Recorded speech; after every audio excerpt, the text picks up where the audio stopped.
హన్మకొండ జిల్లా కొత్తకొండ శ్రీ వీరభద్రస్వామి బ్రహ్మోత్సవాల్లో భాగంగా స్వామివారికి మంత్రులు పొన్నం ప్రభాకర్, కొండా సురేఖలు ఆలయ ముఖద్వారం వద్ద నూతనంగా నిర్మించిన త్రిశూల చౌరస్తాను ప్రారంభించి స్వామివారిని దర్శించుకున్నారు. గుమ్మడికాయలతో మొక్కులు చెల్లించుకున్నారు. అందరూ బాగుండాలని, ఈ ప్రాంతానికి దేవాలయ అభివృద్ధి కార్యక్రమాలకు సంబంధించి మడవీధులు అభివృద్ధి చేయడానికి ఇతర పనుల కోసం 70 కోట్ల రూపాయల నిధులు మంజూరు చేసిన కొండా సురేఖకి మంత్రి పొన్నం ప్రభాకర్ ధన్యవాదాలు తెలిపారు.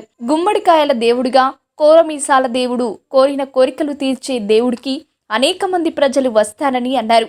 భవిష్యత్తులో ముఖ్యమంత్రి రేవంత్ రెడ్డి నాయకత్వంలో కొత్తకొండ వీరభద్రస్వామి ఆలయం మరింత అభివృద్ధి జరుగుతుందని తెలిపారు.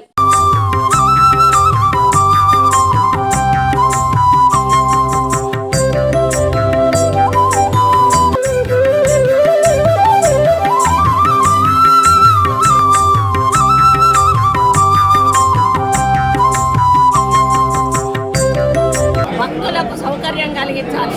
వాళ్ళు క్షేమంగా వచ్చి మళ్ళీ మొక్కులు చెల్లించుకొని క్షేమంగా ఇంటికి వెళ్ళాలి. ముఖ్యంగా మేము అధికారులకు ఏం ఆదేశించాము అంటే 3 దారులు పెట్టాలి.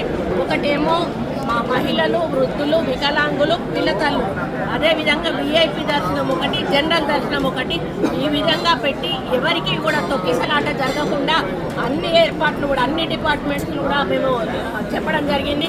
ఫైర్ డిపార్ట్మెంట్ కానీ, హెల్త్ డిపార్ట్మెంట్ కానీ, ముఖ్యంగా శానిటేషన్ విషయంలో ఎక్కడా కూడా కాంప్రమైజ్ కావద్దు.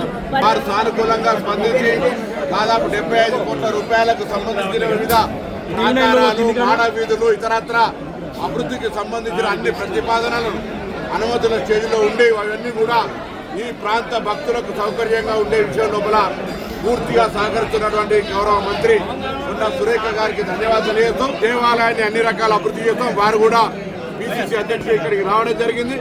తప్పకుండా ఈ ప్రాంత ప్రజలకు విశ్వాసానికి అనుగుణంగా ఈ దేవాలయ అభివృద్ధి చేస్తామని గౌరవ మంత్రి గారికి మరొకసారి ఆ ప్రభుత్వం అన్ని తొందరలో మరి కార్యరూపం తీసుకోవాలని సందర్భంగా సంక్రాంతి సందర్భంగా వారికి విజ్ఞప్తి చేస్తూ